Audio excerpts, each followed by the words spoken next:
নমস্কার, বিনোদন বাংলা টিভি কলকাতা। বিনোদন বাংলা টিভির পক্ষ থেকে ধর্মকথা অনুষ্ঠানে সকল সনাতনীদের স্বাগতম।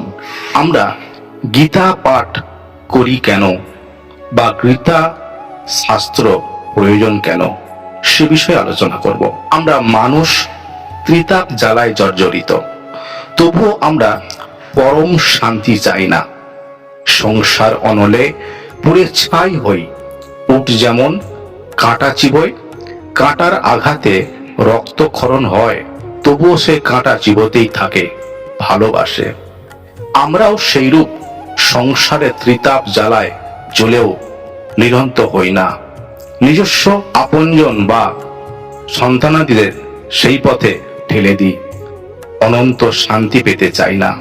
বরং বলি, এই বয়সে ধর্ম গীতা এখন কেন, ওসব শেষ বয়সে ভাববি। ঠিক যেমন আমরা সাগর পাড়ে গিয়ে ভাবি, কি দুরন্ত ঢেউ, এই চঞ্চল জলে স্নান করা সম্ভব নয়, একটু বসি ঢেউ কমলে স্নান করব। তা কি সম্ভব? কখনোই না।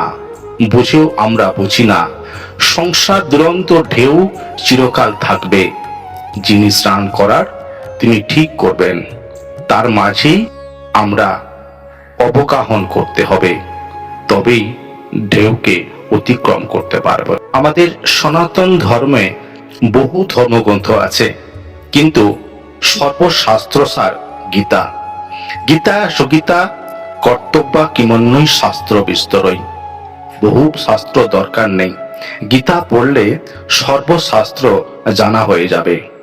তার শাস্ত্রের মাঝেই তিনি বিরাজ করেন। আমরা যখন কোনো আত্মীয়ের বাড়ির ঠিকানা নিয়ে রাস্তায় নামি, বাড়ির ঠিকানা জিজ্ঞেস করতে করতে তার বাড়ি ঠিক পৌঁছে যাই, কিন্তু ইট বালি বা বাড়ির অন্য কোনো কিছু চাই না। বাড়ির মধ্যে মানুষগুলির জন্য আমরা যাই, তাদের খোঁজে যাই।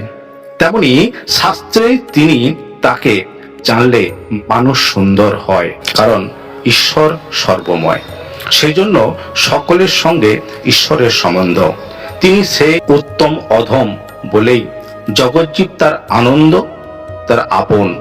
উত্তমের সঙ্গে আমরাও উত্তম হব, আমরাও সকলের সঙ্গে একাত্ম হতে পারি যদি ঈশ্বরে প্রীতি জন্মায়। একটি সাধুর সঙ্গে একটি চোর মিশলে দিনে দিনে সেই চৌর্যবৃত্তি ভুলে গিয়ে তিনিও সাধু হয়ে যান। ঈশ্বরকে না মানলে তার বিপরীত হবে, জগৎ বিচ্ছিন্ন হবে, সবাই তার আর আপন থাকবে না, সব পর হয়ে যাবে। কেমন নিজে একা অসুন্দর হয়ে এই দুরন্ত ঢেউরূপ সাগরে পতিত হবে। একটি মাছ জল ছাড়া ঠিক যেন থাকতে পারে না, আমরাও পরমাত্মা হয়ে জীবাত্মা হয়েছি। সাগর থেকে যেমন জন্ম, তেমনি সাগরেই মিশতে হবে। অস্থায়ীভাবে মেঘ হয়েছি, হয়েছি হিমবাহ, তার পরিণাম ঝর্ণা। ঝর্ণা থেকে নদী, নদী ছুটে চলেছে সাগরের খোঁজে। সাগরে মিশে যায় সব নাম হারিয়ে। আমাদেরও মিশতে হবে তোমার মাঝে, সেই বিশ্বাস দৃঢ়তার সঙ্গে চালনা করতে হবে, তবেই গীতা পাঠের মূল বা ফল হবে সুগীতা। ধন্যবাদ। আমাদের নতুন নতুন ভিডিও দেখতে অবশ্যই চ্যানেলটিকে সাবস্ক্রাইব করবেন, লাইক করবেন এবং সকল সনাতনীদের কাছে আমাদের এই বার্তা পৌঁছে দেবেন।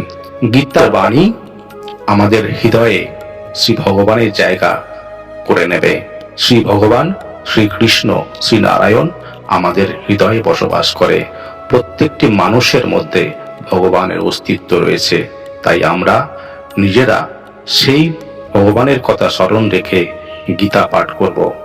জয় গীতা, জয় গীতা, জয় শ্রীকৃষ্ণ, জয় শ্রীকৃষ্ণ, জয় রাধা মাধব।